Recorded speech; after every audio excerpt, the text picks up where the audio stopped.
And Shiara, you're gonna, so I'm doing it on my personal page. So if you can keep an eye on maybe, questions and stuff there. Yeah. And Chris will be, you can put it in the chat or share it with us as we go. Hello, everybody. Welcome and thanks for joining. And for those putting in the chat where you're from, if you're joining on Facebook, let us know where you're joining from. And we're also going to go ahead and record this as well. So you can do that, Chris, if you want. Elmwood Park. Hey, Gary, I'm on, in Lafayette Park, but on Orleans. So we're right there. People are putting in where they're joining from. Royal Oak, joining from Detroit. First tour, but you've heard of us. That's good. First tour. Love it, Ernest. We've been on 5 actual tours and 2 virtual tours. You get probably the award on this one. So there's another Lafayette Park. Is that Ryan? So there, I recognize that name. Well, we're really excited to get started. And what we're going to do is go ahead and turn off the cameras, and we'll have some time to chat at the end and turn cameras and mics back on and that kind of stuff. And but I want to just say hi, everyone, and introduce myself very briefly. I'm Jeanette Pierce, and I'm going to be your guide today on this great tour called, what are we calling it? It is the Black History Along the Riverfront. Here we go. And this is a virtual tour. So if you haven't been on a virtual tour before, know that we're going to be using a slide deck as well as a going actually on the map and going back in time. It's going to be really fun and interactive. And it's something that came out of COVID and the pandemic, obviously, but it's one of those things that we realize is a great way. And actually for some reasons, it's actually better than in person. I mean, we love getting out there on the riverfront, on the Riverwalk, into businesses, all of that. And we actually have in-person tours coming back this spring and summer we're excited about, but we can zoom a lot faster around the city when you're doing virtual. And we can also record it easily and have hundreds of people join. I have a tour for 1,800 people next week, which is a little bit tough to do in person. So again, this is a Black History Along the Riverfront, a virtual tour. I'm Jeanette Pierce, the president of the City Institute and founder of Detroit Experience Factory. I'm a lifelong city resident, so I've never not lived in Detroit proper. I grew up on the far east side, East Warren, East Outer Drive area. I moved downtown in 2003 and didn't drive to work for 15 years. And I really saw my city in a whole new light when I started walking places and getting out of my comfort zone a little bit, because we're all creatures of habit. It's easy to stay on your side of town, go to the places take the same way to get everywhere. And when you stop and actually have the time and can look at things, and I was like, wait, there's a whole west side here that I didn't know about. And I fell in love with the west side. So now I both love the east side and the west side and Southwest. There's just so much in our city historically, as well as new things happening every day. And so in 2006, I actually launched a nonprofit, which was called the Detroit Experience Factory. And we've taken 150,000 people around the city. So we'll talk a little bit about that. But first, I want to bring on Addison from the Detroit Riverfront Conservancy, which this tour is sponsored by, and let her tell you a little bit about the wonderful organization that is the Detroit Experience, the Detroit Riverfront Conservancy. Yes. Sorry, I was spotlighting your video while I was talking. It's all good. Thank you, Jeanette, and good evening, everyone. Like Jeanette said, my name is Addison Mock, and I'm the Public Spaces Manager for the Detroit Riverfront Conservancy, coming to you from the Renson with a view of the river right out here. It's beautiful in the wintertime with the chunks of ice floating down the river, and we celebrate winter along the riverfront just like we celebrate every season. So we are in the middle of our Winter at Valade program series right now, which kicked off during the COVID-19 pandemic as a response to the fact that the outdoors were the safest space to be. And we started celebrating winter in all the ways that we could in the city of Detroit. And so this program is continuing through the end of February, every Friday, Saturday, and Sunday at Valade Park. And you'll get into hearing all about these parks and spaces as the tour goes on. But Valade Park is what you see on the bottom left corner of the screen there. And up right above that is some pictures of people enjoying the park. We put out free sleds for people to borrow and use when you're down there. We have giant marshmallow roasters, hot drinks. 2 local restaurants are on site, and different theme weekends every week. So starting tomorrow night to kick off our Motown Love weekend to celebrate Valentine's Day, we've got live local artists doing Motown music.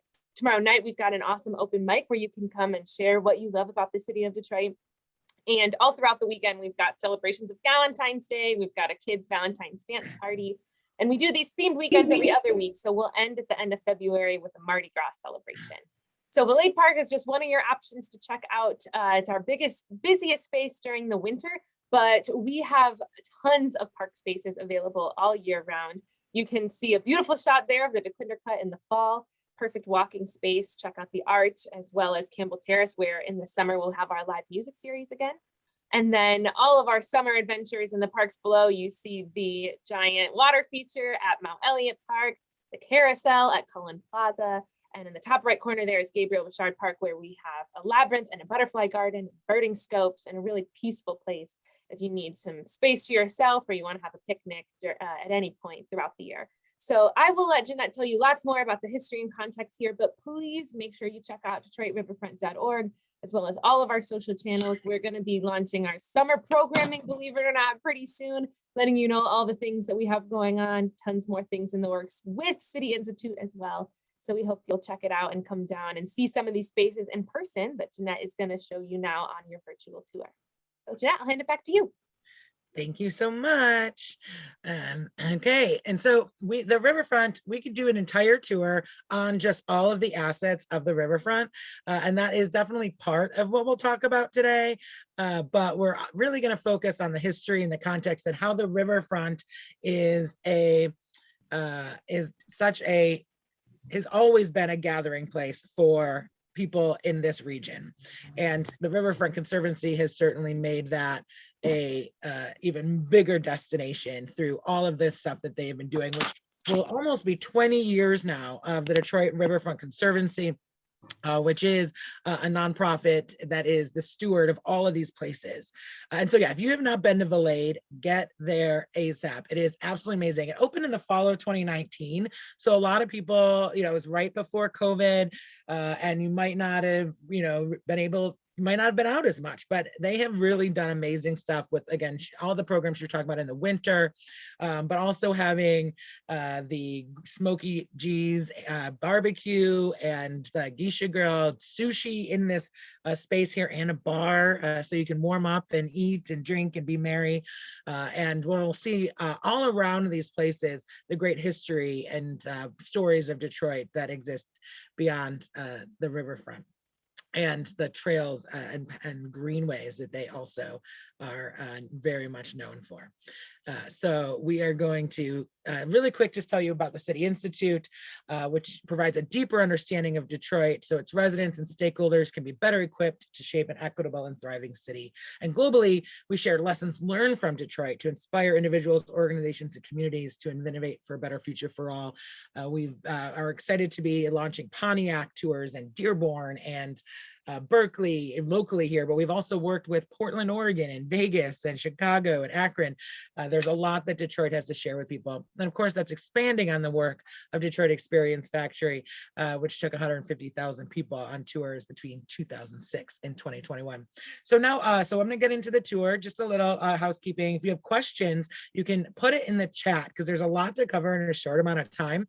So if you have questions while I'm talking, put it in the chat, and Chris or Kathy or Shiara and Addison and lots of people to answer those questions. But then we'll have time at the end where I'll stop sharing and we can really have conversations and you can ask questions then as well. So on that note, let's get this party started.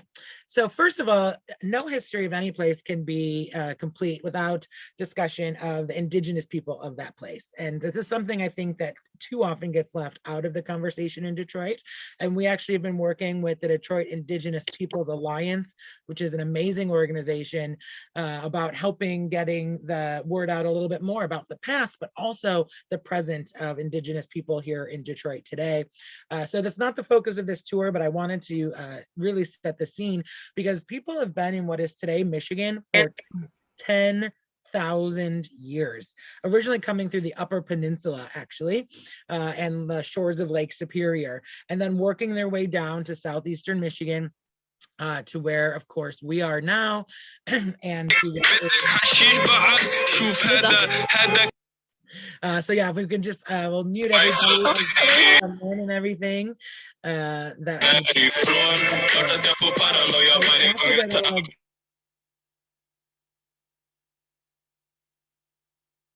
Okay, so the okay. I think that's Brianna, or yes, that's a good way to do it. No, okay, Sandar there. Okay, so the so people have been in what is today Detroit for, at the bare minimum, 1,000 years. They actually did an archaeological dig in Southwest Detroit, Fort Wayne, which is along the Detroit River. So obviously people are drawn to water then and now. So this is where we get to actually go to the map and actually see some of the places that we're talking about, right? So this picture right here is actually of a Wyan Fort from 1730s, right? And you can see how the different native tribes that were here, the Potawatomi, Ottawa, Loups in Miami, Second Ottawa, Wyandotte, Fox, I mean, numerous tribes were in this space. And the three main ones became the Ojibwe, the Ottawa, and the Potawatomi, and they combined to make the Anishinaabe, or Three Fires collaboration, right? And they are still very active to today. In fact, in Detroit today, I was really even surprised to learn this a few years ago, that Michigan is home to 12 federally recognized and 4 state recognized tribes, with over 100,000 Native Americans in Michigan. We're in the top 10 in the country. And Indigenous Peoples Day has replaced Columbus Day as the second Monday in October. And the Detroit Indigenous Peoples Alliance works with the City Council to make that Indigenous Peoples Day, and to rename Detroit on that day Wawayatanang, a word that actually means, in the Anishinaabe Moan, which is the Anishinaabe language, that it means bend in the river. So even the original name ties us to the river in what is today Detroit. And we can actually, where is this fort today, is actually at a place that many of you probably have been to. And we're gonna actually share this link to the map that has all of these different spots that we're gonna go to. But who remembers, and this is funny, you might not even realize, there is no more Joe Louis Arena, but it is where Joe Louis Arena was located, was where this Wyandotte Fort was in the 1730s, again, adjacent to the river. And we're gonna actually go, this is where the Google map thing is pretty cool. We can go put the little Google guy right here and see. And for those that haven't been down in a while, you have, this is the end of the eastern part of the Riverwalk. And so the Riverwalk goes all the way here. And then this is where Joe Louis was. This is the fun part about virtual. You can give you a little taste here. How about we go back in time and we see Joe Louis right here.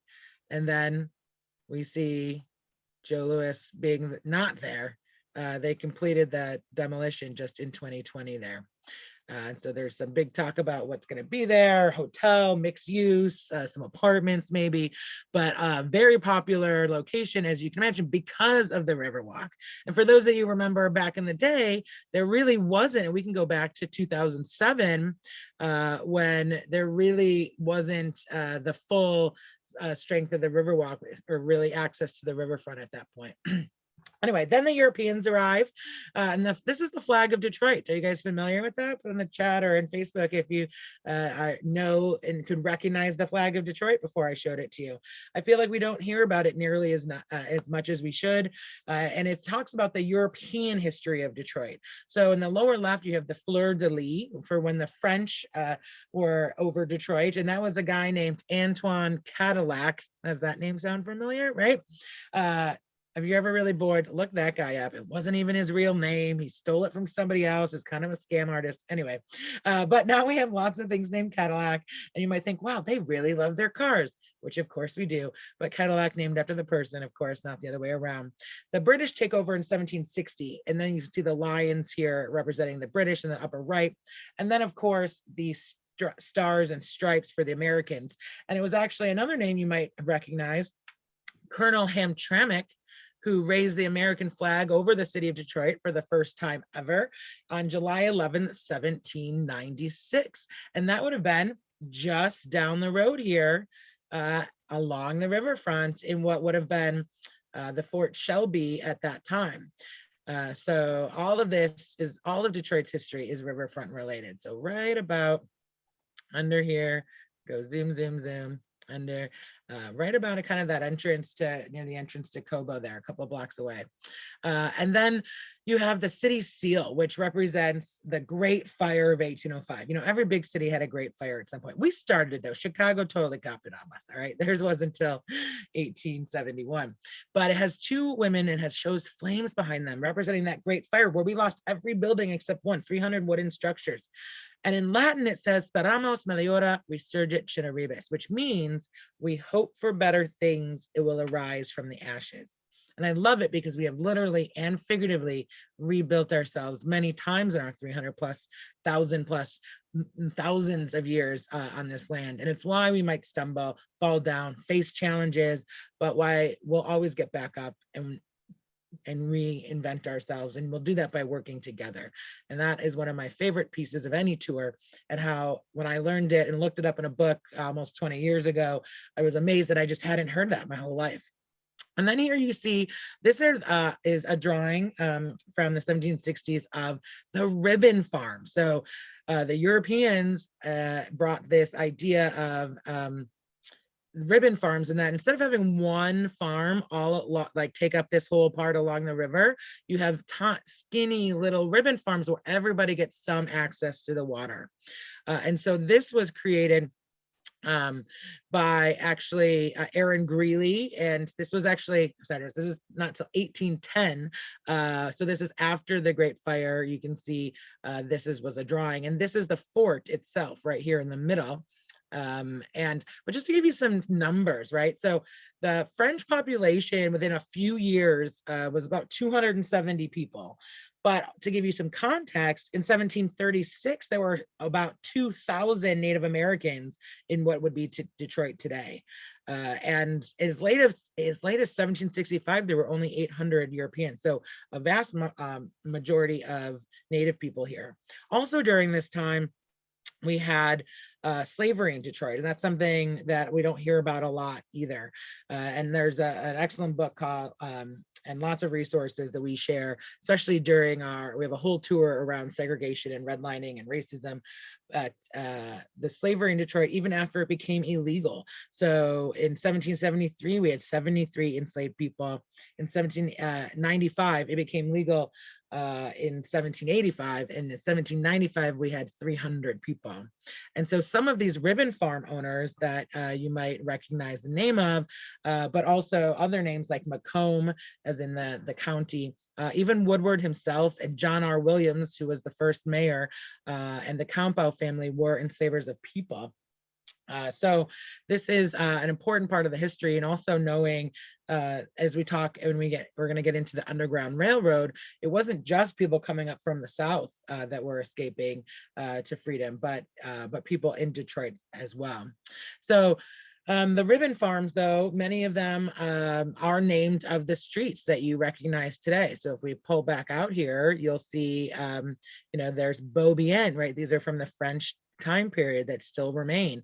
St. Antoine, Rivard, where Rivard Plaza, which has been renamed Cullen Plaza, here in is one of the great parks of the riverfront, and you have the carousel and just green space and the bar and the boat tours that start from there. The bar edition a few years ago was really, really awesome. And they, at night or during the day, it's so great. Anyway, so that's where you get some of the street names from. But then Detroit started growing. So we think of it ourselves as this big city, and that happens, but it doesn't come till later. So this is a really cool graph, and DetroitOgraphy.com is an amazing site if you, especially if you like maps. But in 1832, Detroit only has 2,000 people still, and this is the border of the city that continues to grow. In 1849, now we're 21,000. We're actually like a town, a small city. This is when we start to become an industrial city, because it's way before cars, but we're building ships along the riverfront. See, the Erie Canal opened, and that actually made us through our waterways as the gateway to the West. And we were building ships and stoves and cigar rolling. And then the auto industry comes, and you can see here, 1908, the first Model T, 1911, the Highland Park plant, and then they start mass producing the Model T, and we start to grow and grow and grow and grow and grow and grow, and become hit 1 million people in 1921, and keep annexing most of the land. And you'll have to come back for another tour to realize, which we talk about on many of our tours, but why Highland Park and Hamtramck did not get annexed. And of course, the population was growing at that time. And you hear a lot about Detroit's population loss, which has certainly been massive. And actually, I got to get the updated 2020 number in here, which is about 640,000 people, though it is being contested.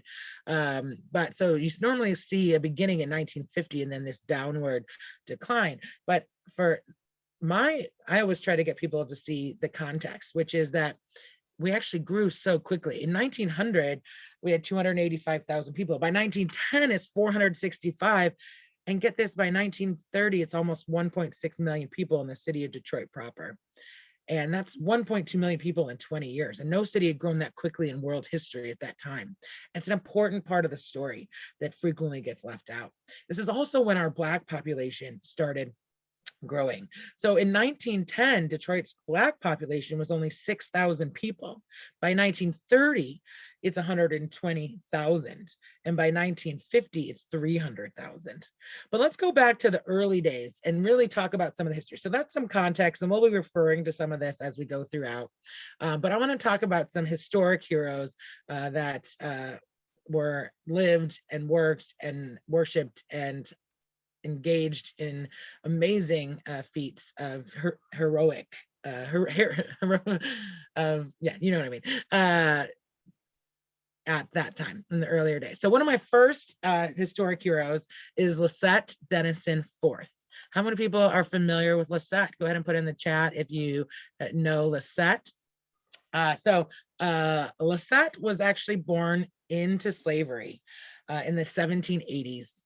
And was able to and this is a really interesting and very long story, but I'll give you the short pieces of it, because her parents were able to be freed, but her parents' children were not allowed to be freed. So that was her. So her and her brother actually eventually escape, and they go over to Canada, and they gain their freedom and establish residency. And that's about in 1807. So just after the fire of Detroit. And then in 1815, she comes back from Canada. And because she had been a resident there, she was able to live free here in Detroit, and started working for what turned out to be very prominent families in Detroit. And they, as a housekeeper and a few other things, but she saved her money, and they actually advised her in how to invest her money. And so in 1825, this former enslaved woman bought 48 acres of land in what is today Pontiac, was the first Black landowner in what is today Oakland County. And today, that is actually Oak Hill Cemetery. And so this is one of the fun parts about, again, virtual. Like I don't go to Oakland County, though I do sometimes, but we're doing the Pontiac tours. But Oak Hill Cemetery, we can go and actually just see that. This was the land that she owned, part of it. And today there's a historical marker there for her in the historic Oak Hill Cemetery here in Pontiac. So she has had a big impact on Pontiac.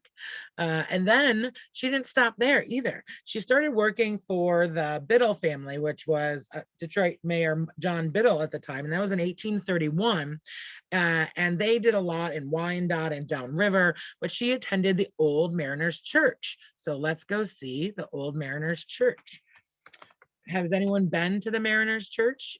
Do you know what I'm talking about? It is, you've driven by it a million times if you've been to Detroit. It is right here adjacent to the river. And the term mariner, of course, means sailor.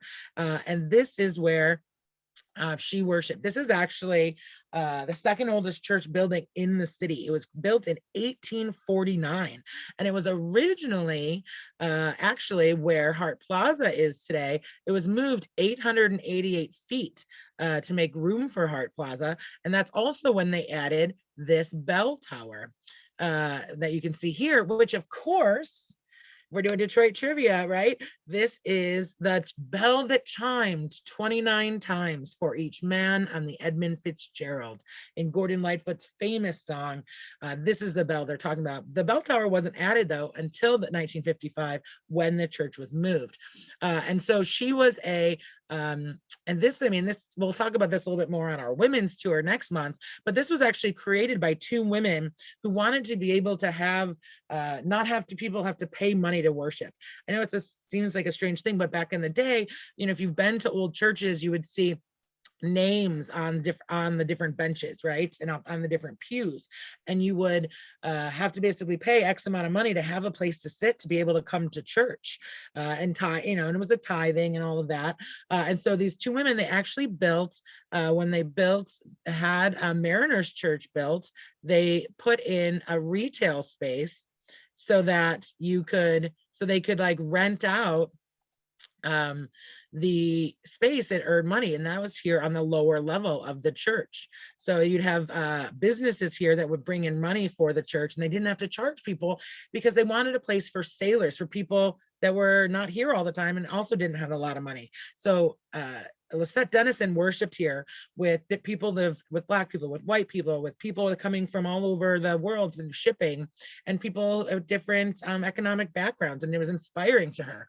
And so what did she do with a lot of her money, that besides buying the land in Oakland County and also eventually buying stock in a steamboat and a bank and having her own home, all of these things, she basically left her money to create St. James Episcopal Church on Grosse Ile. So let's pop over to Grosse Ile, which we also don't normally get to do on in-person tours. It takes a little while to get out there. Do we have any Grosse Ile folks or folks that are from downriver familiar with this area?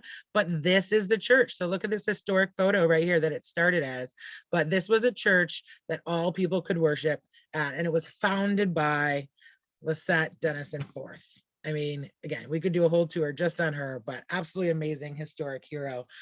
Another historic hero is William Lambert, and William Lambert was a lot of different things too. He owned a tailoring shop that did very well. And where was that located? That was located at what would have been just across from, well, let's put it in here, at 237 Jefferson in Detroit. So not far actually, so right across the way from where the Mariners Church is. So we'll take the little guy and we'll go right here, and right in front of, and this is really City Hall, what is now City Hall, right? So this is where William Lambert's original, or his actually where he mostly the tailoring business was, but he was an abolitionist. He was the organizer and manager of the Underground Railroad in Detroit. He also organized the Chatham Convention. He attended the very famous meeting between Frederick Douglass and John Brown at the home of William Webb, just around the corner. He organized in 1843 the first state convention of colored citizens. And a big one is that he was founder of St. Matthew's Episcopal Church. And so this is one of the original drawings, and it says here, you can see, located at St. Antoine and Congress. So literally just around the corner, right around here at St. Antoine and Congress was where St. Matthew's Episcopal Church was. It's also where the first Jewish services were, because at that time when St. Matthew's moved on to another church, the first Jewish community in Detroit bought or used that church for their first synagogue. So St. Matthew's and the first Jewish religious services were originally in the house that was located right near here. And then they moved into St. Matthew's Church. And St. Matthew's still exists today on Woodward Avenue. And so we can actually do a quick. It's St. Matthew's and Joseph's Episcopal Church. They combined with another historic church. And so if you want to go see what they're doing there, they are just up Woodward here. And this is really the one of the home to like social justice in one of the many churches that does amazing work in the social justice area in Detroit. And so he is then it was at St. Matthew's that the Detroit chapter of the NAACP was established. And this became the home through really much of the Underground Railroad. And they estimate that that William Lambert and his colleagues helped nearly 40,000 enslaved people to freedom. And that is, the amount of people that he touched then and that we know also are probably still, some of them are still residents of Detroit today. In 1998, they actually found, they tore down one of the church buildings and found for where the Ford Field is, and found documents from way back that is now part of the Charles H. Wright Museum. Another person is historic hero George de Baptiste. And this is actually him in the Gateway to Freedom Monument, which we'll talk about later. But George de Baptiste was also a very successful businessman, but was a major and integral part in the Underground Railroad, which of course all took place near and along the Detroit River. And he actually was able to make enough money where he actually bought a boat, a steamship, but Black men were not allowed to captain ships. So he hired a white man to pilot the ship and ferried cargo, including what was listed on papers as black wool, but were actually many freedom seekers across the Detroit River to Canada. He was also helped recruit the regiment of Black soldiers that became known as the 102nd U.S. Colored Troops during the Civil War. It's just, again, so many different things that he did. He owned an ice cream parlor after the Civil War and employed Black people and from the community. So if we go see actually the Gateway to Freedom Monument, we can go right here on the riverfront. And I'm going to tell you a little bit about it, and also that some parts that you might not be aware of. So the Gateway to Freedom Monument was actually part of a gift from Detroit 300th birthday. And you go right here on the Riverwalk at Detroit Church 300 in 1701, and in 2001 sculptor Ed Dwight made this amazing piece that is here on the Detroit Riverwalk. And if we scooch down, so this is the kind of back side of it, and you can see this is the side, and there's George Baptiste saying, okay, this is how we're going to get across there. And there's this beautiful monument, and you can see Detroit was the gateway to freedom because we were the final stop before true freedom in Canada. And for a while, it was okay enough to get to Detroit. But then after the Fugitive Slave Act of 1850 made it so that anybody could be basically taken back south and enslaved again, more and more people went to Canada. But all of these are just some of the different routes that led to Detroit because we had such a strong group of leaders here for the Underground Railroad. And what's interesting too is that you might have seen this monument, I'm sure many of you have, but Ed Dwight did a second monument that most of you, I'm guessing, have not seen, because it is across the river. It is across the river right here, and it's called the Tower of Freedom. And this is the companion piece with the same people celebrating getting to true freedom in Canada. And it says, keeping the flame of freedom alive. And we can actually, because we can go and go on the street here and see it on Pitt Street here. And there's the Casino Windsor, if anyone's been over there, not far. And we scooch over and we can zoom in on the Tower of Freedom, Dwight's matching companion piece to the Gateway to Freedom. So I love that part of it. And another really amazing woman, as we're moving up in time, so past slavery and past the Civil War, is Fannie Richards. And Fannie Richards, if I saw some people, Elmwood Park or Lafayette Park, they say, if anyone else lives or has been around this area, you might have been by this historical marker. So Fannie Richards was Detroit's first Black school teacher, and she was born to free parents in 1840. And they grew up in Toronto, which allowed her an opportunity to study in Germany, where she was influenced by Wilhelm Froebel, who was the guy who basically invented what we know as kindergarten today. So she came back to Detroit, and because she had this brilliant scholastic record, they allowed her to be a teacher as a woman and as a Black woman in Detroit in 1863. So this is before even, I must say, the end of the Civil War.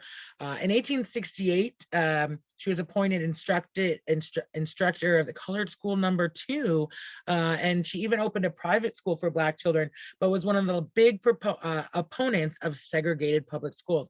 And get this, in 1869, after an intense campaign, the Michigan Supreme Court ordered the Detroit Board of Education to abolish separate schools for Black and white students. And she was transferred to a newly integrated school called Everett Elementary, where she taught for 44 years. She didn't retire until 1915. Isn't that amazing? And she didn't just do education. She helped, she started, founded and financed, became president of the Phyllis Wheatley Home for aged colored ladies. And she taught Sunday school at the Historic Baptist Church. And we can go see both this Historic Baptist Church, which is another one that everybody has been by, but might not be aware that. But if you've been to Greektown, you have been to the Second Baptist Church. And again, this is just a few short blocks from the river, right? And this was founded in 1836 by 13 former enslaved people. And the buildings aren't from that time, obviously, but this building's from 1914. And then Nathan Johnson, famous Black architect in Detroit, did this addition in the 1960s. But if you've been to Greektown, you've been by here. And this was a major stop on the Underground Railroad, and is one of the places that Fannie Richards was integral in supporting. And then we go to where she lived, which is just down the road off of Rivard Place. So if you've been by here, you might have seen this and wondered, or that's what's great about historical markers. Maybe you actually stopped and read the historical marker, which is just over yonder. And you would be able to actually be like, oh, wow, that's really cool. So here is the historical marker right here. A little bit easier to read here. Fannie Richards, Detroit's first Black public school teacher, lived on this site. And it is, again, right on Rivard, just a couple blocks from the river. And again, is on this map that we'll share the link for you so you can see and even go and see in person some of these great spots. But just down Rivard Street from Cullen Plaza. And then when she lived there, this was it had been called Black Bottom already, but it wasn't just for Black residents. It was a lot of immigrants.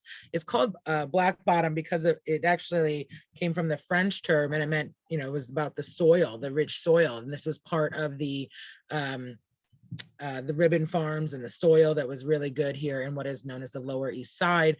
And you saw Black Bottom became the home, though, eventually, of the Black community in Detroit. And there's some great photos here in the Black Bottom archives, the Black Bottom Street View Project, and amazing people doing amazing work around archiving what happened there. And then there's a new historical marker that just went in around the corner on Lafayette Park. And of course, Lafayette is where you have a entrance to the Dequindre Cut Greenway. So you could, walk, be at Cullen Plaza, take the Dequindre Cut, get off, and you can come see where the Black Bottom historical marker is, which Literally, this is, I love it. I mean, I really love Google Maps, man.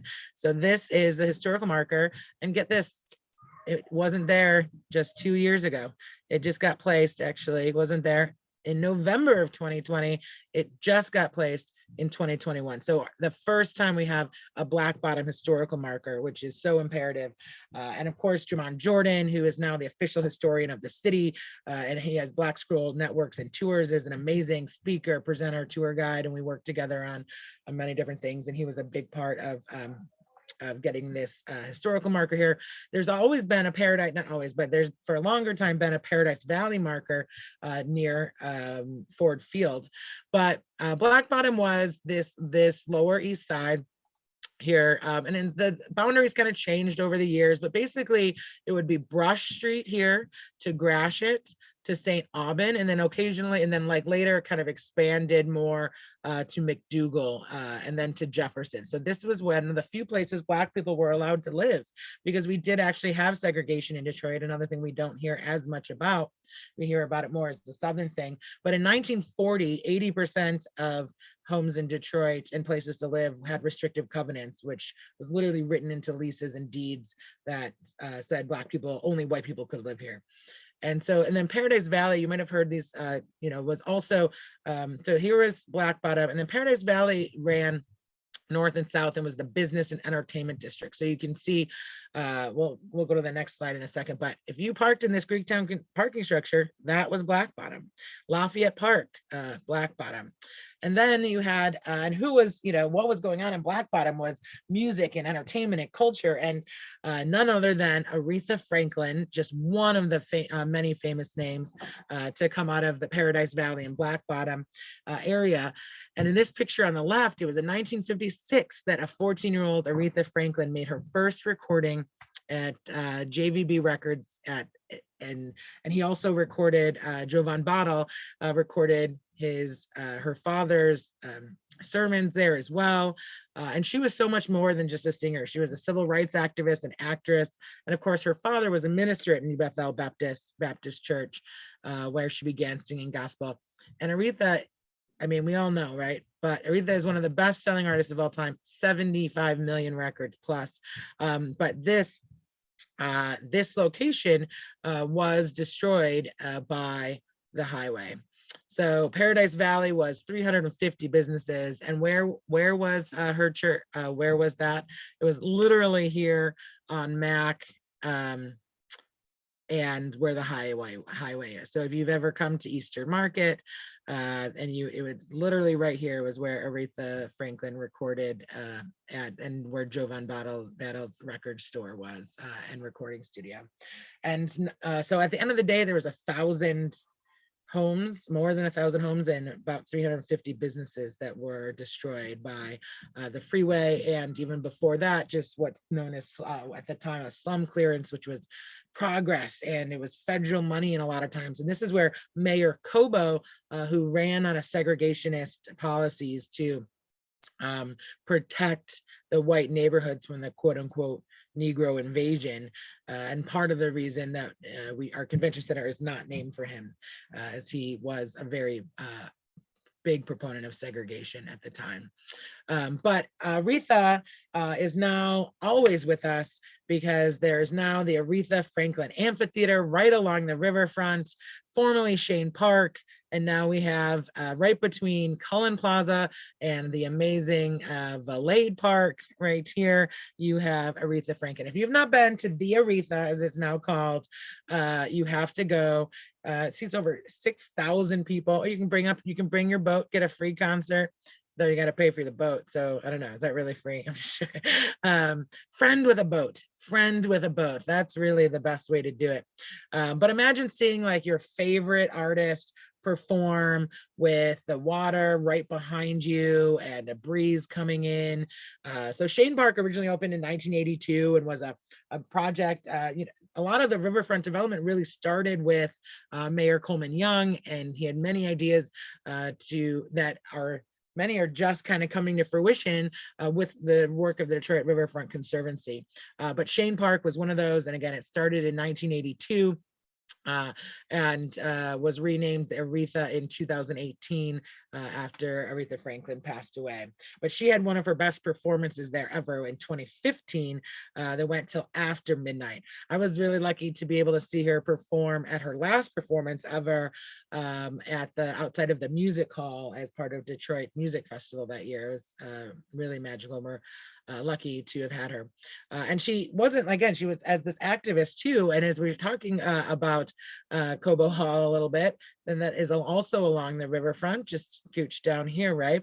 Which has been renamed Huntington Place. It was TCF Center, but then Huntington Bank bought TCF, so it is now Huntington Place. It is not Huntington Center because there's another Huntington Center somewhere else in the country. So let's start getting used to it. And I know a lot of times people are like, oh, it's still Pine Knob, or it's, yeah, but this is a little different because Cobo was not, he was a really awful person. So not exactly the name we want to hold on to. So let's all just get used to Huntington Place. Come up with a cute nickname if you want. HP, I don't know. Let's come up with some ideas there.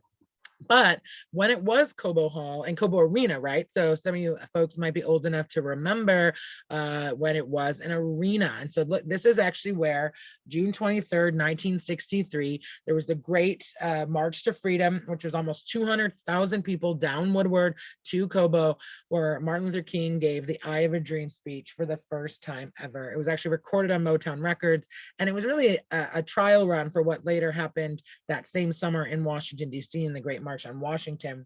But if you want to hear the uncut version of the I Have a Dream speech, listen to, and it is available online.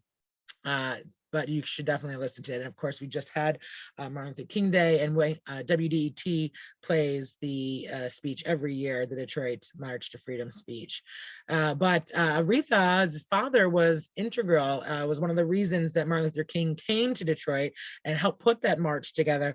And actually, just a couple of years later, Martin Luther King presented Aretha with the Southern Christian Leadership Award at Cobo, so in 1967. So that's this picture right here. So Aretha and the riverfront, and that is all right here. And so as we're coming up into more modern times, you can't be right here talking about Hart Plaza, and because history isn't just 100 years ago. History is being made today by tons of people and amazing people in Detroit. But for those that aren't familiar with techno, Detroit is the founding place of techno. People come from around the world. I mean, so Hart Plaza is host to the Movement Festival, right? This is that picture, and it is coming back this year. And these gentlemen here on the right, Juan Atkins, Kevin Saunderson, and Derek May, are known basically as the founders of techno. There's the 3000 exhibit. We have a techno museum. People travel around the world to come here, and to Movement Festival, to venues around the city, like my new favorite, Spotlight. If you haven't been, like, Kevin Saunderson just performed at Spotlight like last month. But it was really influenced by disco and in the beginning of house. But this was innovation. This was changing the world, music.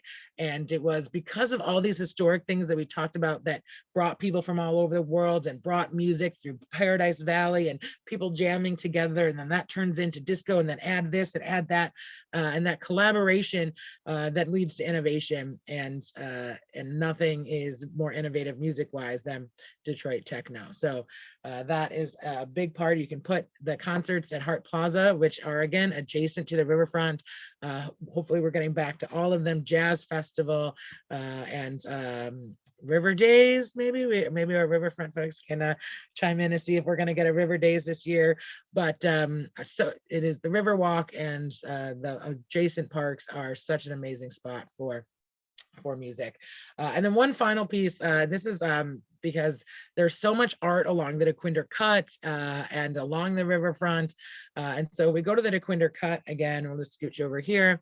And I wanted to showcase one of my favorite pieces of the art in the market. So the Dequindre Cut itself is, and if you haven't been, it is one of the many greenways, one of the first real major greenway of many to come from the Riverfront Conservancy. And so it's so great. You just can walk from Cullen Plaza through Milliken State Park, and then you get on the Riverwalk or the Dequindre Cut. And this is a really great before and after also. So we go put the little guy here, and you have the Outdoor Adventure Center, which is an amazing space by the Department of Natural Resources by the state. And then you have the beginning of the Dequindre Cut. Well, let's go back in time a bit, shall we? So this was the Riverfront. What is the Dequindre Cut, which is originally a railway, bringing, and this was, you had where even Valade is now, you had dry dock storage, and this was Detroit Dry Dock. Henry Ford worked for this company, and this was building ships in the late 1800s. The Milliken State Park was created in 2001, but you can see just the change in just a few years here. And so now you have this amazing outdoor adventure center, and then the Dequindre Cut that goes up starts here, and you can take it up, and actually we can go on it a little bit here. River Days is coming. I think I saw that. Yay. We'll have a chance to talk about that a little bit at the end. So we have to put it in the right spot to go on it though. Here we go. So let's see. It's gonna let us. It doesn't let you walk on it that way because there's no cars, you know. So how does Google Maps do it? But they have figured it out. So I'm gonna try one more time here, because if you go like right here, we're already on it, not biased. There you go. Hello, Dequindre Cut. Look at it. Now we go do do do do do. So there's beautiful murals all along. And so when this was an empty and abandoned railway, it was a great place for artists to go because it was below ground. They could spend tons of time making their art. And one of the great things that the Riverfront Conservancy did wasn't saying, oh, we want to get rid of this old, you know, art and or graffiti. They left it there, and in fact, they have added more art along the way, and then worked with Rebel Now, because you see the paint chipping off of here. What happens to that? Well, Rebel Now, this amazing organization, makes jewelry out of art, out of former art as it comes off the like paint chips. I mean, no, you can't make this stuff up. That's a whole nother tour. That's our women tour a little bit next month. But here you have Hydronic Jest League, and then one of my favorites.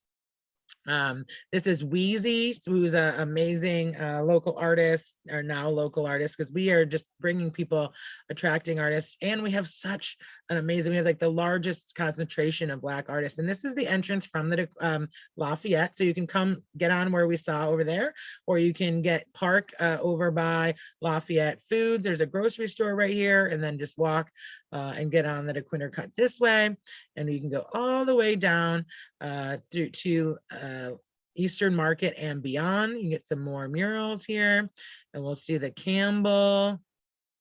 Actually, we could pass the Campbell because it probably wasn't there, because when this was done, this was, yeah, look, 2014. But anyway, awesome time on the Dequindre Cut. And then I'm just going to go back up here as part of it. And this is the We Are Detroit mural by Mike Hahn. And I have an interview with him I can share with you. But my favorite mural along the Dequindre Cut, it's hard because I have a couple, but is this one that I wanted to show you by Olayami Dabbles, who just was named a Kresge Eminent Artist. And you can always, and he has the African Bead Museum on Grand River, but he is the ultimate visual storyteller, and we can go and see his piece on that overlooks the Dequindre Cut right here, and it's called The African Woman. And so here's the beautiful the Dequindre Cut again, just because we can. The before, right? Not much use going on there, right? And then the after, night and day. And here's the beautiful Olayami Dabbles piece, which was put in 2016. So again, before and after. And then now we're actually getting, and so right here, so there's an entrance to the cut right here. Whoop. So right here, this is Wilkins Street. This is Eastern Market, right? And this is easy parking right here as well. And then this is the Keep Growing Detroit Farm. And then actually, they right here, if you've been over here, it's not permanently closed anymore. But now there is this big hulking white covered building. It's not that big. It's like 2 stories, but it was the Ulysses S. Grant house that they moved here. The state moved here because he was actually stationed in Detroit before becoming general and president. So they're rehabbing that as like a history center. So this is a real an entrance to the Dequindre Cut, and it's right by some of my favorite murals, because what we'll talk about next month, 1 month from 4 weeks exactly, on March 10th, we're doing our women history along the riverfront. And we'll also talk about Sidney James and one of my favorite murals that is just at the bottom of that ramp, right underneath, actually, kind of where Oliami Dabbles is. So I could go on, but I want to stop and have a conversation with you guys. So I want to always end with this. As you can see, so many people that have, history, understanding history, and helps us understand today, understanding what people went through and how they were able to create amazing things in Detroit.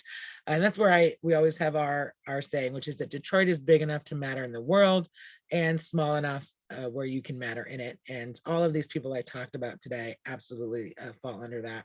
So stay in touch and support Detroit. So first, DetroitRiverfront.org, which we can do right now, has all sorts of information about all sorts of things, right? So you have there's maps, there's the things to do, there's ways to help. They'll have coming up in April 23rd, they'll have a cleanup day around Earth Day where you can help clean up the Dequindre Cut and such like that. But and then this is, guys, all of this cool stuff that we kind of touched on, but it's nothing about like compared to what's coming, which is the Ralph C. Wilson Jr. Centennial Park development, which is going to be absolutely amazing and have so many things.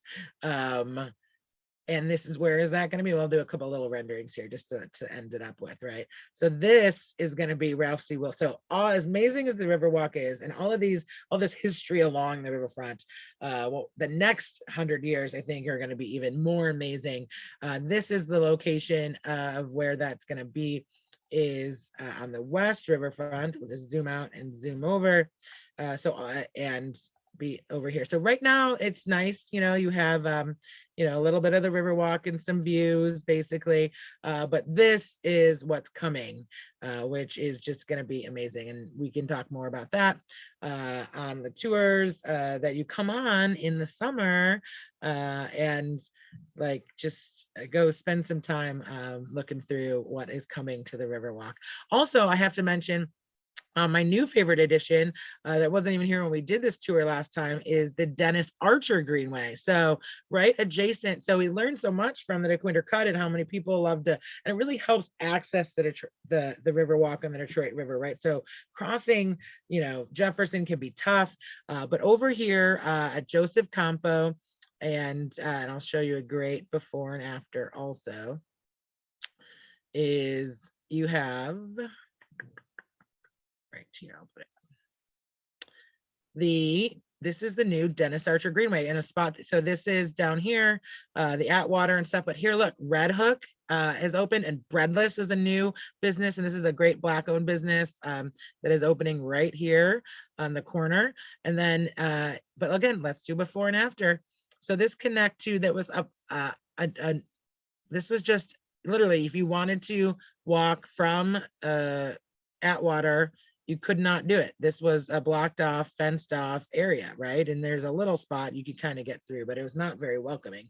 And kind of similarly, you had a little path that went through here, but it hadn't had the, the investment it really deserved for the people in the community around here. So now you have this beautiful walkway. There's lights, there's charging stations, and it goes all the way from Elmwood Park and then into all the way down here to the riverfront. So it goes here, here, here, here, and then you can like go through all this way to Elmwood Park, and it's a beautiful walk that a lot of people don't know about yet because it really just officially opened last summer. Also, you can see the City Institute. We have tons of resources as well. We have other tours coming up. We have this Taste the Diaspora scavenger hunt that is about 35 Black food businesses being featured. That starts tomorrow. But we also have podcasts and videos if you want to hear interviews with some people that we've talked with. Mike Hahn, for example, who did the We Are Detroit video.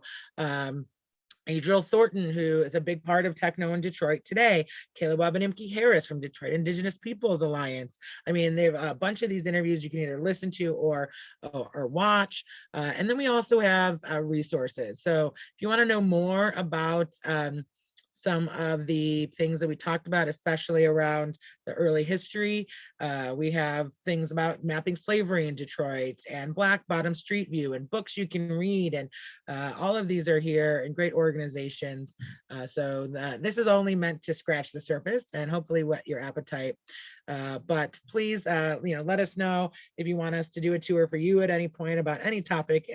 And just remember, stay in touch, support Detroit, get to the riverfront, and appreciate what we have here. With so many people really wish they had as much an amazing riverfront, and even more than that, an amazing organization that is provides so much programming and space around the riverfront. So I'm going to turn it off, and I see that Shiara wants to say something. So Shiara, go for it. Hi, thank you. Thank you, Jeanette. And thank you very much. I just wanted to really quickly before we leave, first of all, thank you for that awesome tour. I learned quite a bit. And just to say hello to everyone, I'm Chiara with the Detroit Riverfront Conservancy. Just want to give a quick shout out. We're actually going to have another event at Valet Park next Friday that kind of goes along with this for Black History Month. We're going to do Blackout Trivia. So we're going to have a wonderful round of trivia for prizes. It's going to be 6:30 on February 18th at Valet Park. And we'll do a 6:30 session. We'll also do a 7:30 session, but it's going to be all about Detroit history, given by Blackout Trivia and being hosted by Sharia Ayers. And we wanted to invite everybody here out to that as well. And then you can enjoy Valet Park, get some hot cocoa, roast some marshmallows, and hang out with us next Friday. That information is on our website. It'll be on our Facebook page as well, probably tomorrow.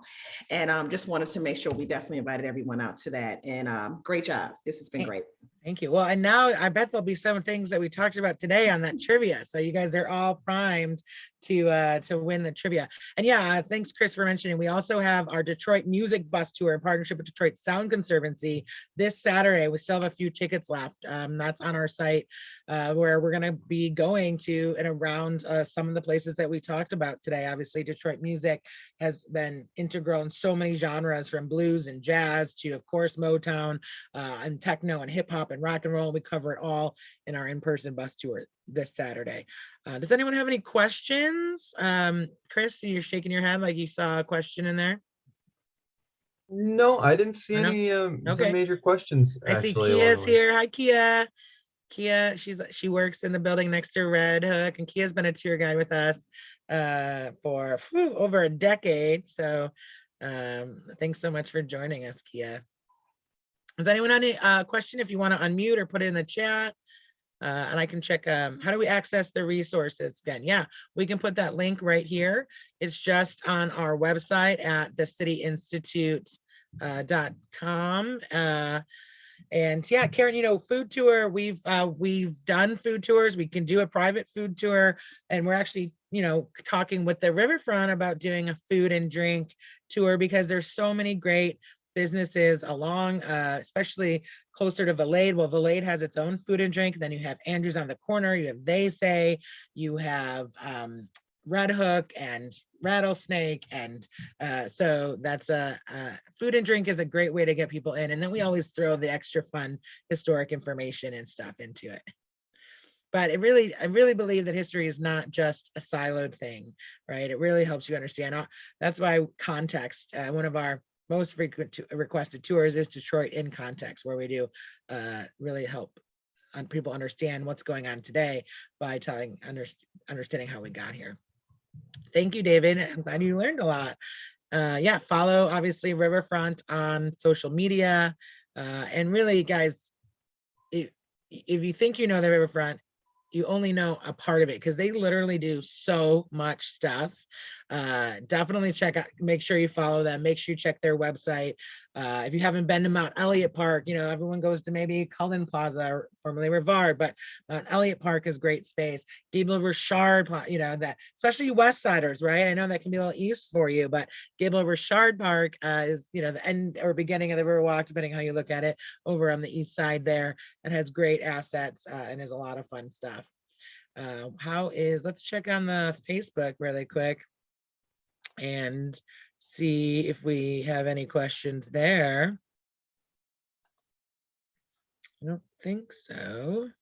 So on that note, if there isn't anything else, we hope that you're not a stranger to us or the Riverfront. And again, if you want to share this with people, it's going to be shared on the Riverfront's Conservancy page, coming from my Jeanette Pierce's page, and we'll share it on City Institute as well as our friends at Detroit Experience Factory. So thank you so much, everyone. Thank you for supporting Detroit and supporting the Riverfront.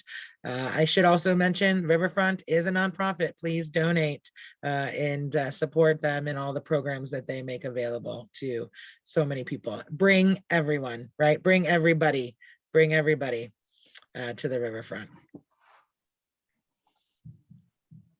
Thank you, Jeanette. Thank you, everyone.